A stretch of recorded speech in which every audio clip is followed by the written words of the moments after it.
most remarkable regenerations in the past 20 years. Old-timers like me remember when this area was a wasteland, and a dangerous one at that. The only person that stopped here was the Director of Public Prosecutions, and he got arrested for it. Today, it is home to more than 25,000 people, working mainly in the creative and media technology industries. And once upon a time before that, this was an industrial centre, where the coal that powered London and created its smogs came in by the trainload. And later you'll see the gas towers, where the gas came in. You can see behind me the original King's Cross Station, built in the 1850s, now home to UAL, the largest creative arts university in Europe.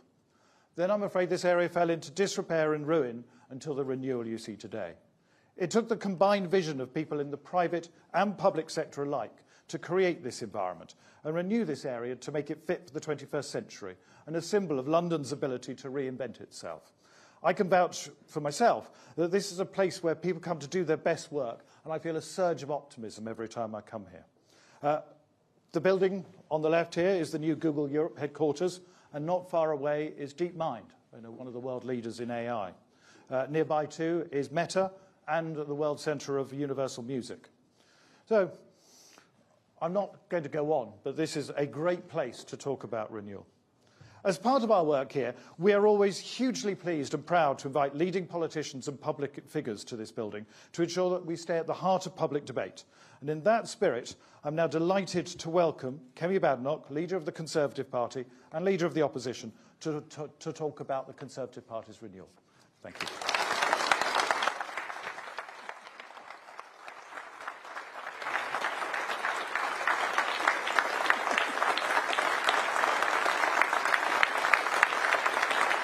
Thank you.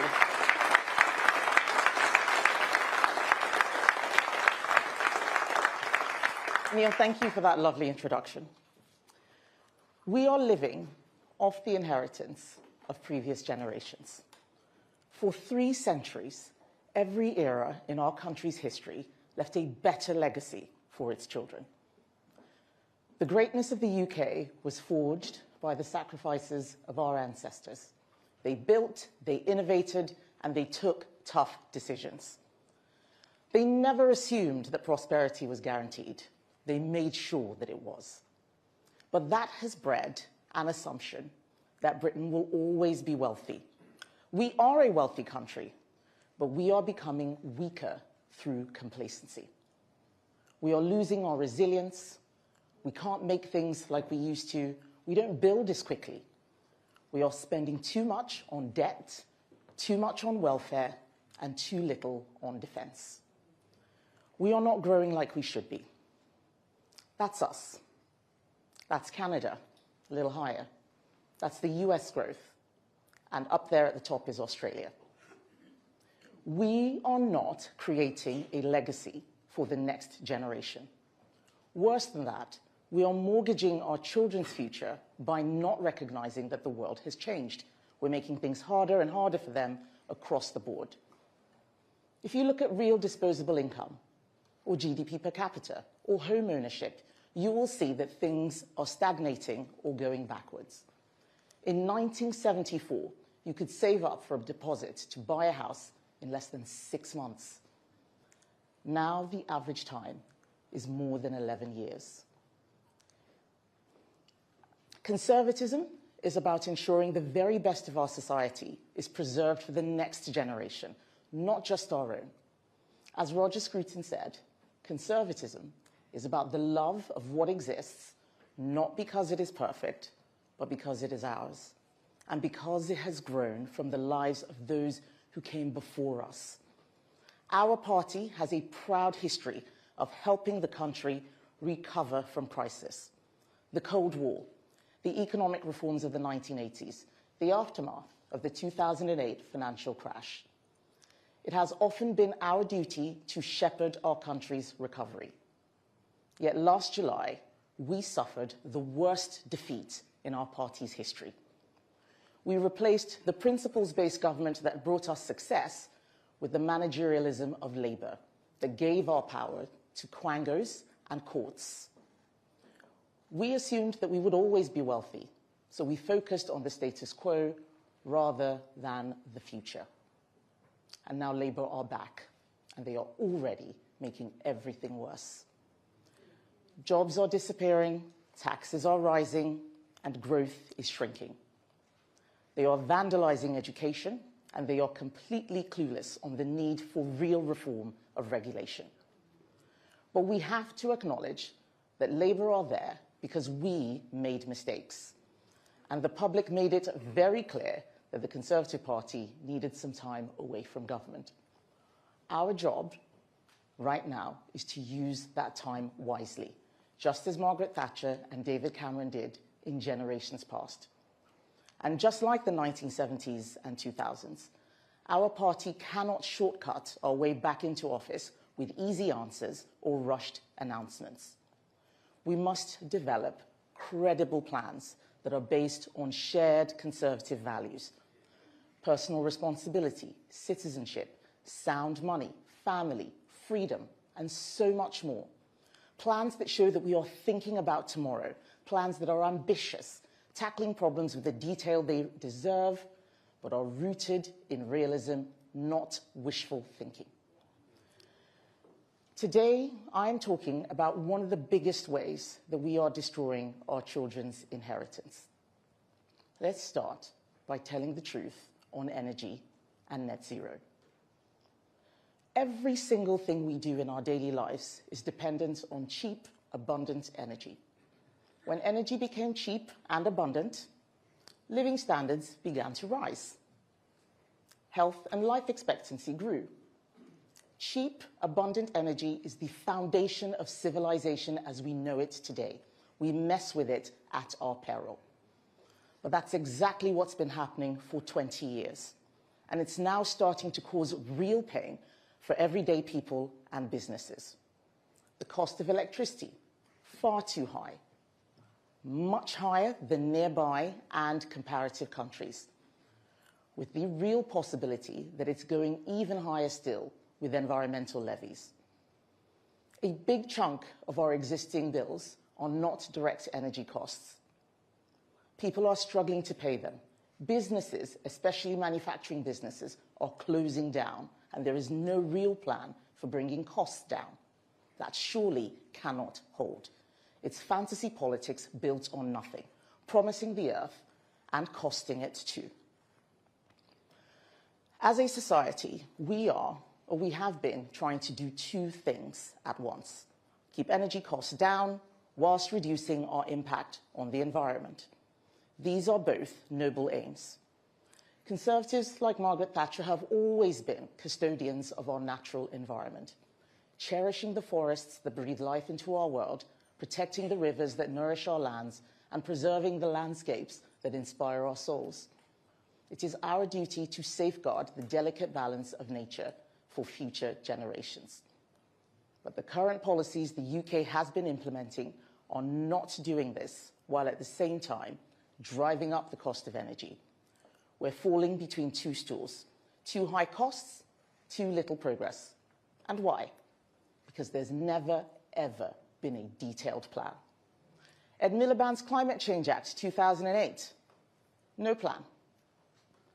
The carbon budgets, no economic plan.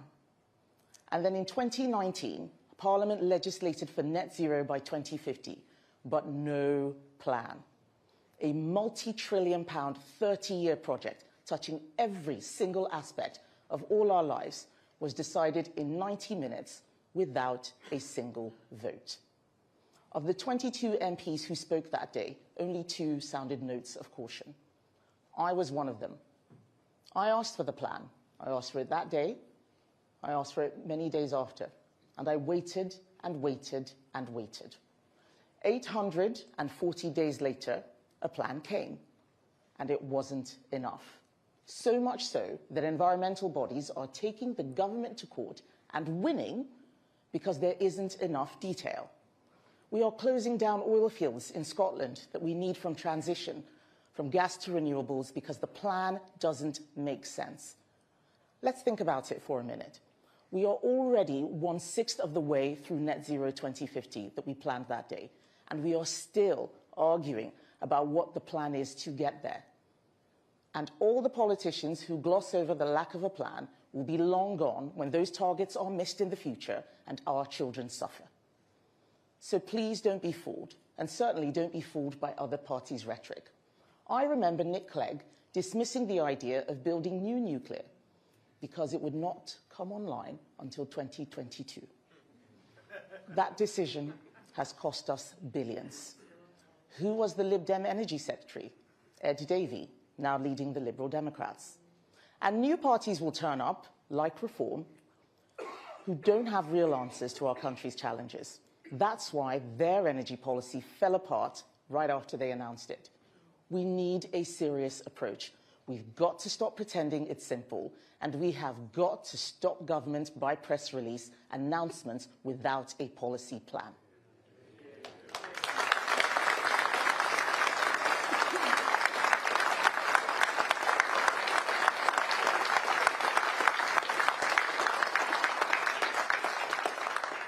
Making promises and not delivering is exactly the reason that the political class has lost trust.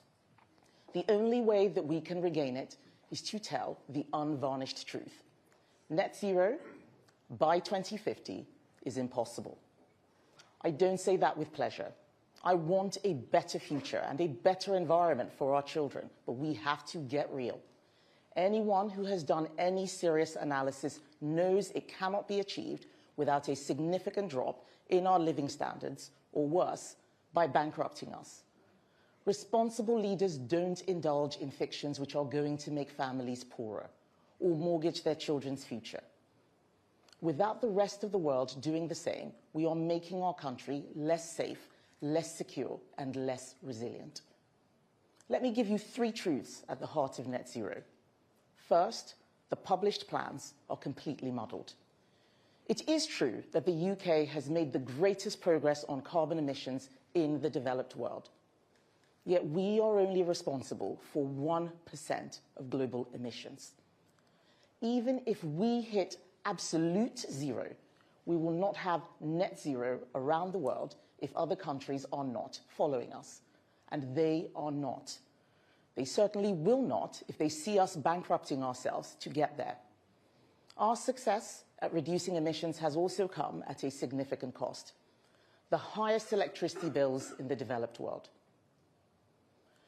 What's extraordinary is that so much of the cost of our energy bills is not directly from the wholesale cost of energy.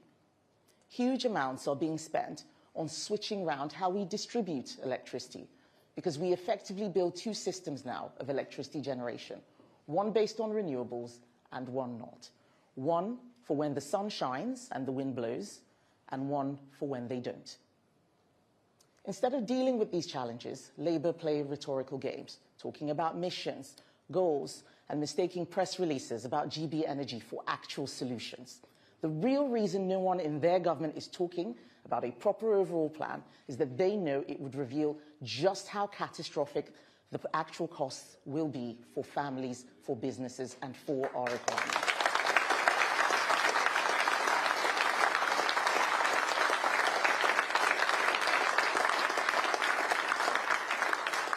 Those costs include families being forced to replace perfectly functioning cars, boilers, and cookers with more expensive, less reliable versions of the same thing.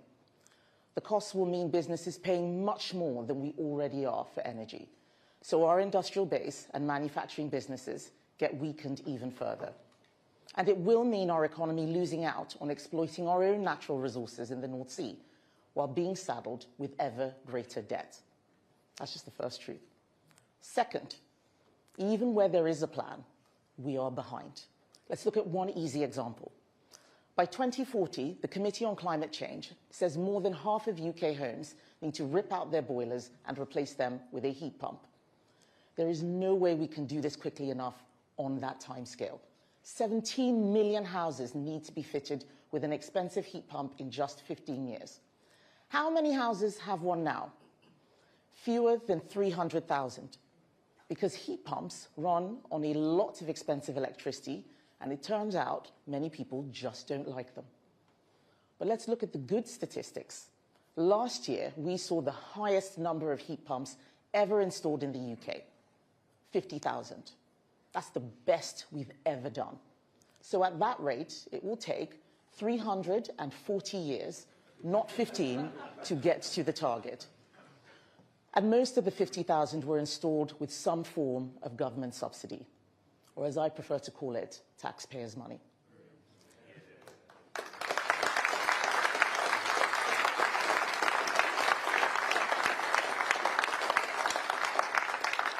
There's a lot less of taxpayers' money now, and that's before government spending gets further constrained by the need to spend more on defence. This is not a criticism of green technology.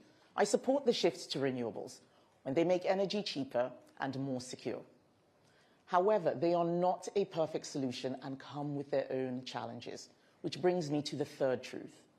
We are massively exposing ourselves to countries who do not share our values. Take solar panels. The good news is that costs have dropped in the last decade. Here's the less good news. 10 years ago, we were heavily dependent on China for all of the key components. Today, we're even more dependent. Look at the top dozen makers of solar panels. They are nearly all Chinese. That's an extraordinary dependency, given what we learned during COVID about over-reliance on these supply chains. What about wind farms? Where do we think that most production is currently? You guessed it, China, which means that they are all produced using Chinese energy. 60% of their supply comes from coal-fired power stations. They are building a new one every other week to keep up with our demand. Look at electric vehicles, all reliant on batteries to work. One country dominates production of the component parts which create them. Those three truths are why I call myself a net zero skeptic. Muddled plans, unrealistic targets and deadlines, over-reliance on China. We have got to start acknowledging what is in plain sight. Net zero makes us dangerously dependent on countries who don't share our values, and it is risking our energy security. It is time to stop pretending everything will be fine. And I'm certainly not debating whether climate change exists. It does. I badly want to leave a much better environmental inheritance for my children and for yours. But it doesn't look like we are going to get remotely close to net zero by 2050, and neither will any autocracy, not that they're trying to anyway. This is what happens when politics turns into fantasy. Maybe some of it will change, but it doesn't look promising. Ed Miliband spends all of his time making big promises, telling people he will cut household bills by £300 while having no idea how. And by the way, they've gone up by almost £300 since Labour came into office.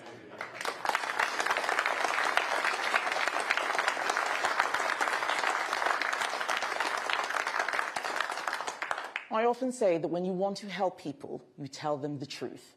When you want to help yourself, you tell them what they need to hear. We have to tell the truth. The plans for net zero by 2050 are impossible. We have to do better than this. That's why, as part of our policy renewal, we are going to do something that Labour failed to do in 14 years of opposition.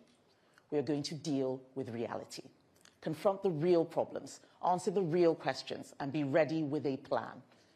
We will cover numerous areas, but today we start on energy and net zero. To do that, our team, led by Shadow Secretary of State Claire Coutinho, will be looking at all aspects of the UK's future energy and net zero policies. Few have spent more time trying to unpack the model thinking at the heart of the net zero debate than Claire. She will be supported by Shadow Secretary of State for Scotland, Andrew Bowie, and Lord Offord. I am tasking her team with finding and working with the people who know the truth and who can come up with achievable solutions, people who can answer from experience, how we can deliver cheap and clean energy without bankrupting businesses, without eye-watering bills for households, without dependencies on hostile or unstable countries. Labour may not be interested in these questions, but we are. We are interested because, as Conservatives, we want to protect our environment. We want to secure our energy and deliver a better world for our children. Someone has to save these noble objectives from the zealots who have hijacked this agenda.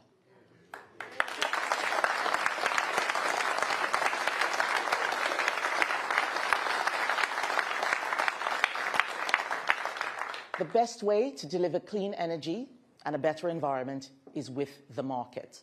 Not state diktat, not pretend statistics from vested interests or rent seekers who want to keep this fiction going for as long as possible. Telling the truth on net zero and energy is just the start of actually ensuring we leave an inheritance for the next generation. I said at my party conference speech that we were going to rewire, reprogram, and reboot the way government works so it serves the public again. Today, the Conservative Party is taking the first step in the UK's biggest policy renewal programme in 50 years. Tomorrow, my shadow cabinet will begin to do the same with many of the other problems that we see. Getting people back to work, dealing with a society that is fragmenting, not integrating, fixing healthcare, repairing the mess Labour are making right now in education, improving productivity, controlling immigration and dealing with the lawfare that stops elected officials from making democratic decisions.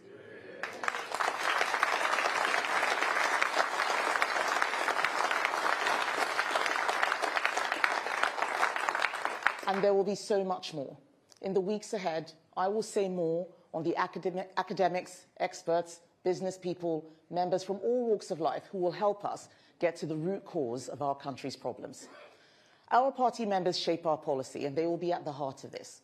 They joined the Conservative Party because they want to change the country for the better. Our policy renewal will be the foundation of making that happen for the next decade. And if you are not a Conservative Party member, but like what you hear, join us. We need your support, your help, your expertise. Join us and help provide a better inheritance for our children. The party is under new leadership, and we are going to do things differently. We are serious about changing our country for the better. And the first way to do that is to realise we don't just exist to win elections. We have to know what we are winning for and what we are going to do after we win. Diagnosing the real problems, finding workable solutions, building a proper plan, then being ready to rebuild and make our country stronger again, just as we have done in generations past. Fighting for ordinary people, for the institution of the family, for business, for common sense, for less tax, less state and less interference. And finally, ensuring that our generation can leave a real and true inheritance, a better world for our children once again. Thank you.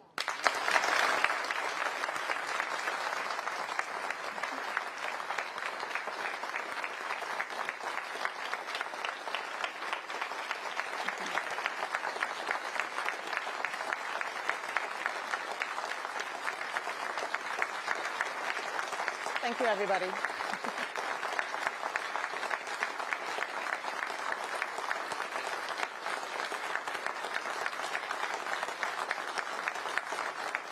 So, I have a list. I have a list of people who would like to ask questions from the media. The first one is Carl Dinnan from ITV. Carl. Hi, up at the back here in the gods. Ah, right. I'll wave at you. What do you say? You've said you want to rip up this plan for getting to net zero by 2050, but you haven't said that although you support net zero, when you would like to get there. What do you say to those who say that if you've got no target, you've got no plan? That's not how it works. You can't just pull targets out of the air. And what we did was pick a target and then start thinking of how to get there. We need to start thinking about it in a different way. How does this impact families? How is business going to help us deliver? And that's what the policy commissions are going to do. So what I'm not going to do is rush out and say it should be by 2051 or 2049. Why is it 2050 in the first place? No one knows.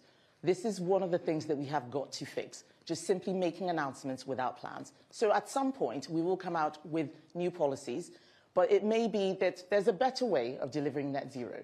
Or it may be that we shouldn't be looking at net zero, but just focusing on clean energy and energy security. And there's a different way of doing that. That is what we want. There will be some people who will disagree with what I've said, and I will ask them, Send me your ideas for how to make this net zero by 2050 plan work that is not just wishful thinking or bankrupting our country. We want to hear from everyone, not just the people who agree with us. And that is how we will make sure that we have a comprehensive and coherent plan that actually delivers.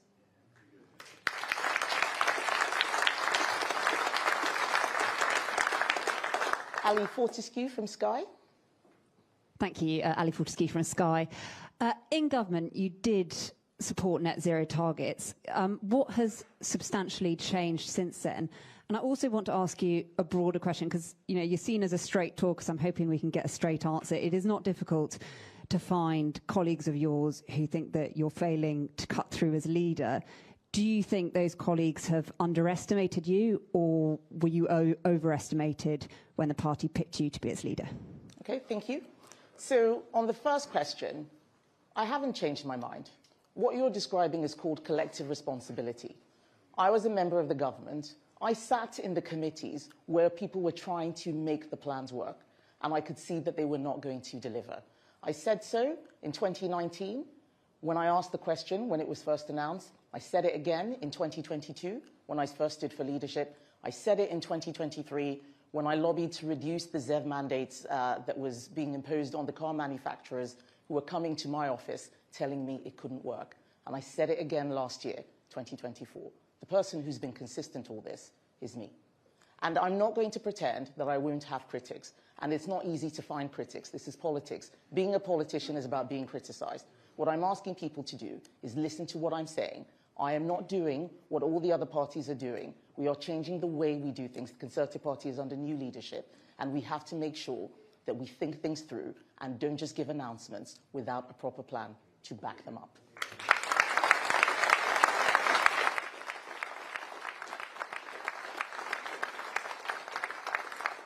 Ryan Saby from The Sun. Hi. Labour has made great play of reducing bills by £300. Do you have any aspiration? Do you offer any hope to consumers that you can actually do that? What we need to do is start from objectives that are not abstract. Net zero by 2050 is an abstract objective. We need to start with how are we making people's lives better? Is this going to keep businesses going? How do we make bills cheaper is one of them. And one of the first reports we're going to be writing is how do we bring costs down? Costs are way too high. When I was business secretary, business after business would come in and say that we're leaving the country because we can't produce here. There is no point having net zero making the energy costs so high that people can't warm their homes and people cannot start businesses. It has to be sustainable. The US electricity prices are about 4 times cheaper than ours. We must fix that. And if we're going to be making bills higher, we need to look at some of the foolish things Labour is doing, like stripping away the winter fuel payment. It doesn't make sense. It's not coherent, and it's because they are not thinking about the impact on everyday people.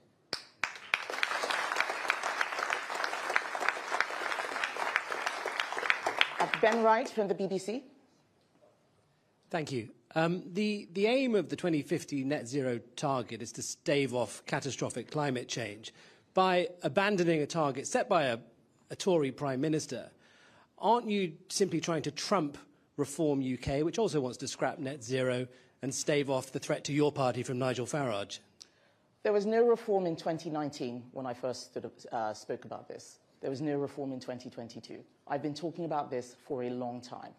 We do need to tackle climate change, but if a plan isn't working, we can't just keep bringing out a broken plan and saying we'll keep going on with it. Let's get a plan that works.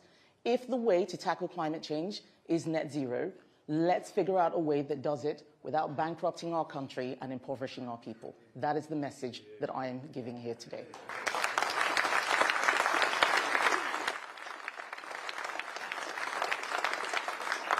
Chris Hope, GB News. Thank you, Kemi Badenoch. There's been some reporting that you may be doubting your commitment to the pension triple lock at the next election. That wasn't mentioned in your list there of things you're looking at. Can you confirm here and now you will maintain the pension triple lock if you win in the next election? And I can ask a quick second one about Ukraine. There is concern about our commitment to Ukraine amongst GB News viewers. Should MPs get a vote before we deploy British troops on the ground? I think that on Ukraine, that's relatively easy. we should have a consensus across Parliament on this. This is a very significant decision. It's taking us to war. On the first question, I have said repeatedly that the Conservative Party policy is to maintain the triple lock. When we are changing policy, I will stand on a stage like this and I will announce that we're changing policy. Until then, the policy stays the same. Thank you.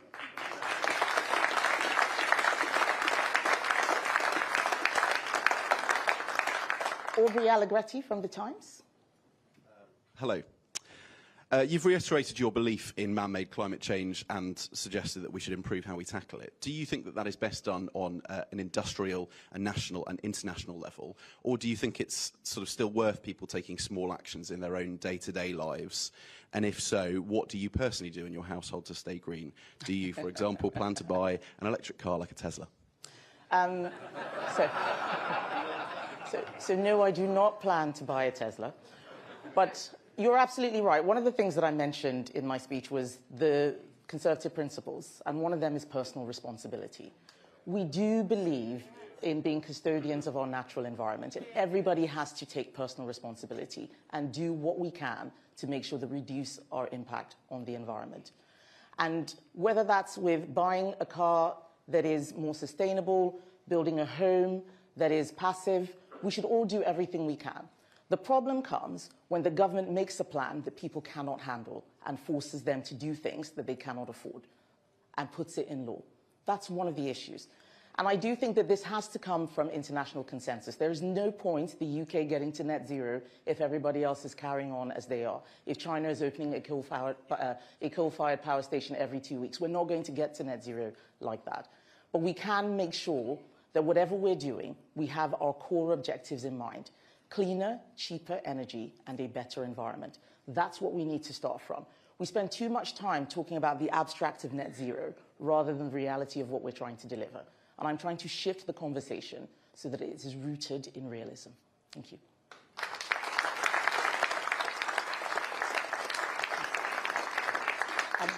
Aggie Sham from LBC.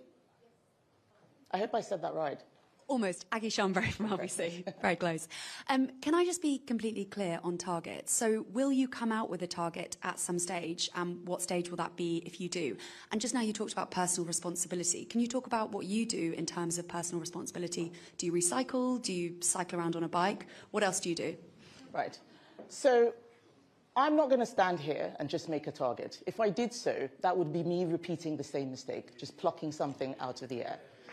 If we do find that all of the subject matter experts who come together decide that a target is necessary, then yes, we will have one. But what I'm not going to do is just have one side of the debate, the people who are theorists, the people who work on one side of the climate change discussion. We need to have everybody in that room. And that includes the people who are running businesses, who often know more than the theorists or the officials in Whitehall who are making these plans. I saw it happen. It also needs to have skeptics in the room. Shutting out skeptics means that your plans will never be robust. And that's how we're going to make sure that we get a plan that actually works. And on my side, I do everything I can to make sure that I reduce my impact on the environment. I don't buy many clothes for my children. They will tell you this. They do a lot of recycling. And it's also cheaper, actually, to be sustainable. So that's why I know I'm doing my best.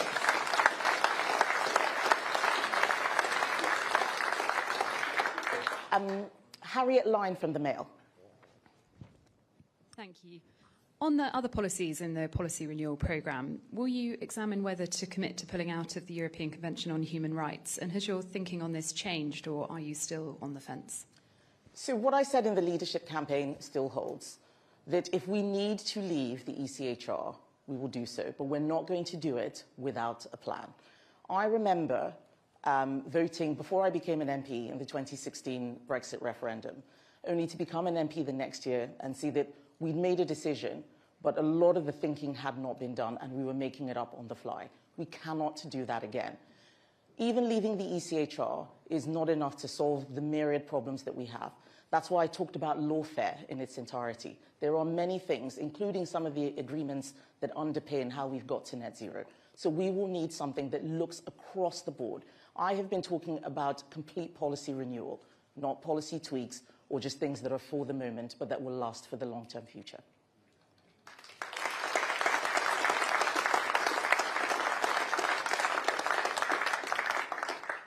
Okay, I think we have come to the end of the questions.